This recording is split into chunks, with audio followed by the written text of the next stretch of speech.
മഹാലക്ഷ്മി സീരിയലിൻ്റെ പുതിയൊരു എപ്പിസോഡിലോട്ട് എല്ലാവർക്കും സ്വാഗതം.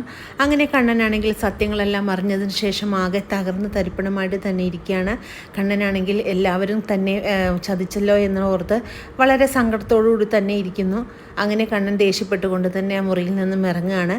അപ്പോഴേക്കും ദുർഗയാണെങ്കിൽ വാമദേവനോടായിട്ട് പറയുന്നുണ്ട്, കണ്ണൻ്റെ മുഖത്ത് എന്തോ ഒരു തെളിച്ചക്കുറവുണ്ടെന്ന് പറയുമ്പോൾ വാമദേവൻ പറയുന്നുണ്ട്, നിനക്ക് അത്ര വലിയ പാടാണെങ്കിൽ ഒരു ബൾബ് കത്തിച്ച് അവൻ്റെ മുഖത്തിടാൻ പറയുന്നുണ്ട്. ഇത് കേൾക്കുന്ന ദുർഗ പറയുന്നുണ്ട്, എന്താ വാമേട്ട ഈ പറയുന്നതെന്ന് ചോദിക്കുന്നത്. അവളുടെ പ്രസവം കഴിഞ്ഞതിന് ശേഷം അവൾ കുഞ്ഞിനെയായിട്ട് ഇങ്ങോട്ട് വന്നു കഴിയുമ്പോഴേക്കും നമ്മളെല്ലാവരെയും ഇവിടെ നിന്ന് പുറത്താക്കുമെന്നാണ് എൻ്റെ പേടിയെന്ന് പറയുമ്പോൾ വാമദേവൻ പറയുന്നുണ്ട്, അതിലും വലിയ പേടിയാണ് ഇപ്പോൾ ഞാനെങ്ങാനും വല്ല ജയിലിലോട്ടും പോകുമെന്നാണ് എൻ്റെ പേടിയെന്ന് പെട്ടെന്ന് അറിയാതെ പറഞ്ഞു പോവുകയാണ് വാമൻ. അങ്ങനെ വാമൻ്റെ ഈ പറച്ചിൽ കേൾക്കുമ്പോൾ ദുർഗയ്ക്കാണെങ്കിൽ ആകെ സംശയം തോന്നുന്നു, ഇവിടെ എന്തൊക്കെയാണ് നടക്കുന്നുണ്ടെന്നെല്ലാം ദുർഗ പറയുന്നുണ്ട്. അതേസമയം കണ്ണൻ അങ്ങോട്ട് വരുന്നു.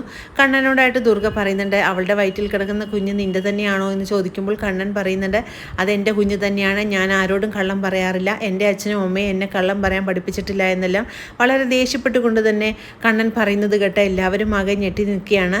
ഞാനൊരു സ്ഥലം വരെ പോകുകയാണ്, തിരിച്ചു വരുമ്പോൾ എല്ലാവർക്കുമുള്ള മറുപടി ഞാൻ തരാമെന്നെല്ലാം പറഞ്ഞുകൊണ്ട് വളരെ ദേഷ്യപ്പെട്ടുകൊണ്ട് തന്നെ കണ്ണൻ അവിടെ നിന്നും പോകുന്നു. അത് കണ്ട് എല്ലാവരും ആകെ ഭയപ്പെടുന്നുണ്ട്.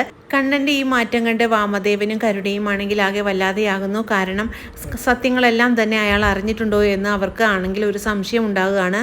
എങ്ങോട്ട് പോകണം സാറേ എന്ന് ചോദിക്കുന്ന സുമേഷ് ഏട്ടനോട് പോലും കണ്ണനാണെങ്കിൽ ദേഷ്യപ്പെട്ടുകൊണ്ട് തന്നെ സംസാരിക്കുന്നു.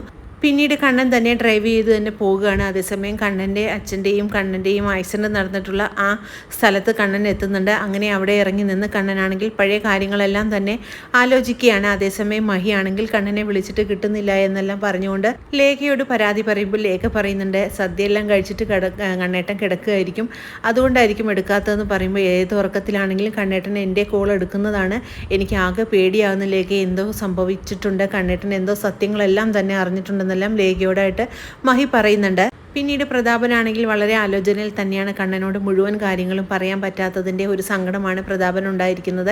അങ്ങനെ പ്രതാപൻ്റെ ആലോചന കാണുമ്പോഴേക്കും നമ്മുടെ മുത്തശ്ശിയാണെങ്കിൽ അവിടെ എത്തുന്നുണ്ട്. എന്നിട്ട് മുത്തശ്ശി പ്രതാപനോടായിട്ട് ചോദിക്കുന്നുണ്ട്, നീ എന്താണ് ഇത്ര വലിയ ആലോചന എന്ന് ചോദിക്കുന്നു. അപ്പോഴേക്കും പ്രതാപൻ പറയുന്നുണ്ട്, ഞാൻ എല്ലാ കാര്യങ്ങളും കണ്ണനോടായിട്ട് പറഞ്ഞു, പക്ഷേ ഒരു കാര്യം മാത്രം പറയാൻ ഞാൻ വിട്ടുപോയി, ആ വാമദേവനാണ് കൊട്ടേഷൻ തന്നിട്ടെന്നുള്ള കാര്യം എനിക്ക് പറയാനായിട്ട് സാധിച്ചില്ല എന്ന് പറയുമ്പോൾ മുത്തശ്ശി ഇത് കേൾക്കുന്നത് ഞെട്ടിപ്പോകുന്നു. കണ്ണൻ എല്ലാ കാര്യങ്ങളും അറിഞ്ഞിട്ടുണ്ടെന്നുള്ള സത്യം മുത്തശ്ശിയാണ് അപ്പോഴാണ് അറിയുന്നത്. പിന്നീട് കമലേശ്വരത്തോട്ട് തിരിച്ചെത്തുന്ന കണ്ണനാണെങ്കിൽ വരുന്നത് കാണുമ്പോഴേക്കും ആകെ ഭയപ്പെട്ട് തന്നെ നിൽക്കുകയാണ് നമ്മുടെ വാമദേവൻ. അങ്ങനെ കണ്ണനാണെങ്കിൽ ദേഷ്യപ്പെട്ടുകൊണ്ട് തന്നെ അകത്തോട്ട് വരുന്നത് കണ്ട് കരുണയും ആകെ വല്ലാതെ പേടിക്കുന്നുണ്ട്. വാമദേവൻ ഓരോ കാര്യങ്ങളെല്ലാം ചോദിക്കുമ്പോൾ അതിൻ്റെ ചോദ്യത്തിന് ഉത്തരമൊന്നും പറയാതെ തന്നെ ദേഷ്യപ്പെട്ടുകൊണ്ട് കണ്ണൻ അകത്തോട്ട് പോകുന്നു. ഇതേസമയം മഹിയാണെങ്കിൽ കണ്ണനെ ഇടയ്ക്കിടയ്ക്ക് വിളിച്ചുകൊണ്ട് തന്നെ ഇരിക്കുന്നുണ്ട്. പക്ഷേ കണ്ണനെ കിട്ടുന്നില്ല. മഹിയുടെ ഈ ആദ്യ കാരണം ലേഖയാണെങ്കിൽ അനന്തുവിനെ കണ്ണൻ്റെ അടുത്തോട്ട് അയക്കുന്നുണ്ട്. അങ്ങനെ അനന്തു ആണെങ്കിൽ കണ്ണൻ്റെ അടുത്തോട്ട് വന്നെത്തുകയാണ്. അനന്തു ആണെങ്കിൽ കമലേശ്വരത്ത് വന്നെത്തുന്നുണ്ട്. അനന്തുവിനെ കാണുന്നതും വാമൻ പറയുന്നുണ്ട്, എല്ലാ കാര്യങ്ങളും അവൻ അറിഞ്ഞിട്ടുണ്ടോ എന്ന് എനിക്ക് സംശയമുണ്ട്, അതുകൊണ്ടാണ് അവന് ദേഷ്യപ്പെട്ടുകൊണ്ട് തന്നെയാണ് അകത്തോട്ട് കയറി പോയിരിക്കുന്നതെന്നെല്ലാം വാമൻ പറയുന്നത് കേട്ട് അനന്തു ഒന്ന് ഞെട്ടുന്നുണ്ട്. അങ്ങനെ കണ്ണൻ്റെ അടുത്തെത്തുന്ന അനന്തുവിനെ കണ്ണനാണെങ്കിൽ ആകെ ദേഷ്യപ്പെട്ടുകൊണ്ട് തന്നെ സംസാരിക്കുന്നു. നിങ്ങളെല്ലാം ചതിയന്മാരാണ്, എന്നെ വഞ്ചിച്ചുകൊണ്ടല്ലേ ഇത്രയും കാലം നിങ്ങളെല്ലാം ജീവിച്ചത്, അതുകൊണ്ട് എനിക്ക് ആരെയും കാണണ്ട, എൻ്റെ കണ്ണിൻ്റെ മുന്നിൽ നിന്ന് നിങ്ങളെല്ലാം പോകാൻ പറഞ്ഞുകൊണ്ട് അനന്തുവിനെ തള്ളി തെറിപ്പിക്കുന്നുണ്ട് കണ്ണൻ. അങ്ങനെ അനന്തു ആണെങ്കിൽ പെട്ടെന്ന് തന്നെ മറിഞ്ഞ് വീഴുന്നുണ്ട്. എന്നിട്ട് പറയുന്നു, ഇനി എന്നെ കാണാനായിട്ട് ഇങ്ങോട്ട് വരികയും ചെയ്യരുത്, എൻ്റെ ക്ഷമയെ നിങ്ങളാരും പരീക്ഷിക്കരുതെന്നെല്ലാം പറഞ്ഞുകൊണ്ട് വളരെ ദേഷ്യപ്പെട്ടുകൊണ്ട് നിൽക്കുന്ന കണ്ണനെ കാണുമ്പോഴേക്കും അനന്തു ആണെങ്കിൽ ആകെ ഞെട്ടി വിറയ്ക്കുകയാണ്. മഹിയോട് പറയണം എന്നെ ഇനി വിളിക്കണ്ട എന്നും എനിക്ക് അയാളെ കാണണ്ട, അയാളെ എനിക്ക് വെറുപ്പാണെന്നുള്ള കാര്യവുമെല്ലാം അനന്തുവിനോടായിട്ട് പറയുന്നത് കേട്ട് അനന്തു ആണെങ്കിൽ ആകെ ഞെട്ടി വിറയ്ക്കുന്നു. ഇനി ഒരിക്കലും മഹിയെ അങ്ങനെ വെറുക്കരുതെന്നെല്ലാം പറയുന്നത് കേട്ടിട്ടും കണ്ണനാണെങ്കിൽ അതൊന്നും കേൾക്കാനായിട്ട് സമ്മതിക്കുന്നില്ല.